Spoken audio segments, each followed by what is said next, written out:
Não sei. Opa, tá. Agora sim. Boa noite a todos, presidente, vereadores, servidores da casa, ao público, aos colegas do sindicato, aos amigos, familiares.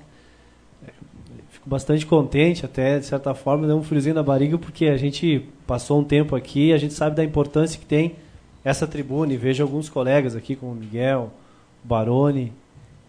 Eram vocês dois? É isso, né? Deu uma boa renovada. O Valmor, na época, também era suplente, né? E a gente tem um tema importante, eu quero ver se eu consigo aproveitar esses 12 minutos. E a gente preparou aqui um material para a gente ler e apresentar, que é de repercussão nacional. Inclusive, essa casa já se posicionou, o vereador Valmor, com uma moção, acho que é importante isso. Mas a gente quer reforçar, porque o papel do sindicato é esse também, demonstrar para a sociedade e fazer alguns contrapontos do que vem acontecendo no nosso país. E não é apenas a crítica pela crítica, a gente tem e propõe ao longo da nossa história, a própria origem das entidades sindicais, de buscar soluções. Porque todo mundo é brasileiro, né?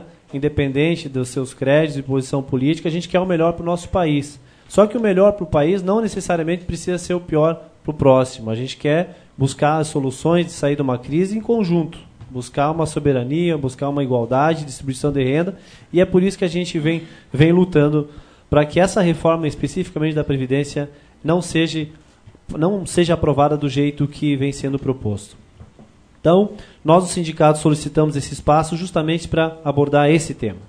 Nesse momento, nós queremos alertar a população, ao mesmo tempo, aos senhores vereadores que já se manifestaram aqui também, em aprovando a moção, de que a questão, que a proposta que o governo quer encaminhar do artigo da PEC 287, no nosso entendimento, é um duro golpe na vida dos trabalhadores da população brasileira, com prejuízos com ainda maior para os pobres, né, quem ganha menos aposentadoria, a questão dos trabalhadores rurais, jovens e mulheres. O sindicato tem se mobilizado e realizado diversas atividades no sentido de demonstrar essas situações, várias ações. No último dia 23, o sindicato realizou uma palestra a respeito do Dia Internacional da Mulher, que foram abordadas questões dos efeitos desta reforma, especialmente na vida das mulheres. E o uso desse espaço na Câmara também vem nesse sentido. Nosso objetivo, primeiramente, nós não podemos deixar de tratar da forma que vem sendo abordada a questão do déficit. Para reforçar a aprovação, o governo da Previdência, ele quer angariar apoio da população com medidas, no caso, uma medida impopular. O Temer tem dito que existe um rombo da Previdência e que precisa ser sanado. Mas diversas instituições, comissões especializadas no assunto demonstram, inclusive na Câmara dos Deputados e do Senado, que esse rombo não existe. Conforme os dados divulgados pela Associação Nacional dos Auditores Fiscais, a Previdência ela tem um superávit, inclusive, de 2015, de 11 bilhões de reais. E a gente tem algumas lâminas que, se por favor puder, e ela ir passando aos poucos, ela vem explicando em detalhes. De acordo ao documento elaborado pela Frente Parlamentar Mista, os defensores do déficit, que afirmam que existe um rombo de 85 bilhões em 2015, eles esquecem, de propósito, de considerar todas as despesas e as receitas que é contribuído aos cofres da Previdência. No caso da Seguridade Social, que ela não é apenas a Previdência, tem outras atribuições também, como o seguro-desemprego, tem a questão do auxílio-saúde, licença-maternidade e por aí vai. Diante do documento, essa frente aponta, em 2015, o exemplo, com as perdas e renúncias, porque aí o governo acaba tirando o dinheiro dali, dando isenções, desonerações, desvinculando a receita que entra justamente para a Previdência para aplicar em outras áreas. É evidente que vai dar o famoso déficit. Nota emitida recente pela OAB, diversas outras entidades apontam também que o superávit da Previdência tem sido tão elevado que anualmente são desvinculados recursos por meio da DRU, né, que é a desvinculação da receita da União, em mais ou menos 30%, para aplicar em outras áreas. É permitida, a Constituição permite isso.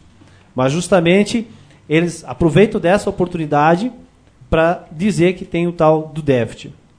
Cabe enfatizar ainda que, de acordo com a Procuradoria-Geral da Fazenda Nacional, hoje a atividade das empresas com débito com INSS gira em torno de 426 bilhões de reais. E dessas empresas, 82% que estão devendo, elas estão ativas, elas não faliram, não sumiram, não quebraram, elas existem, apenas tem que cobrar. E existem empresas grandes, inclusive clube de futebol, empresas renomadas em nível nacional, aí muito conhecidas, que têm um déficit grande com a questão do INSS. O segundo ponto a ser tratado é que o argumento da questão da urgência de aprovar está ligado ao enfrentamento à crise econômica. Nós discordamos. Nossa posição é diferente. Ora enfrentar o fato, a crise passa por outras iniciativas e não pela retirada dos direitos da classe trabalhadora. Aliás, cabe destacar que essa reforma prejudica a economia dos municípios também, já que muitos municípios, a grande parte dos municípios, não é a nossa realidade, mas grande parte dos municípios depende muito dos salários aposentados. Carlos Barbosa tem um papel importante, os salários aposentados na economia, mas tem muitos municípios que é só praticamente o salário dos municípios e a prefeitura, inclusive, o ex-prefeito falava muito nesse assunto. A reforma da Previdência não é só um ato isolado, tem uma agenda no Congresso Nacional de retirada dos direitos dos trabalhadores, não é só a reforma da Previdência. Tem a questão da terceirização, que semana passada também foi aprovada, que é terceirizar a atividade fim, que está linkada à reforma trabalhista, ou seja, é uma agenda como um todo, e a Previdência ela é o grande alvo do governo. Recentemente, para mim não fugir do tema, mas foi congelado também com aquela PEC 255, no final do ano passado, investimento em saúde e educação, ou seja, só repasse da inflação nos próximos 20 anos, que também vem no sentido de fazer uma repactuação dos investimentos do Estado, ou seja, enxugando cada vez mais o Estado.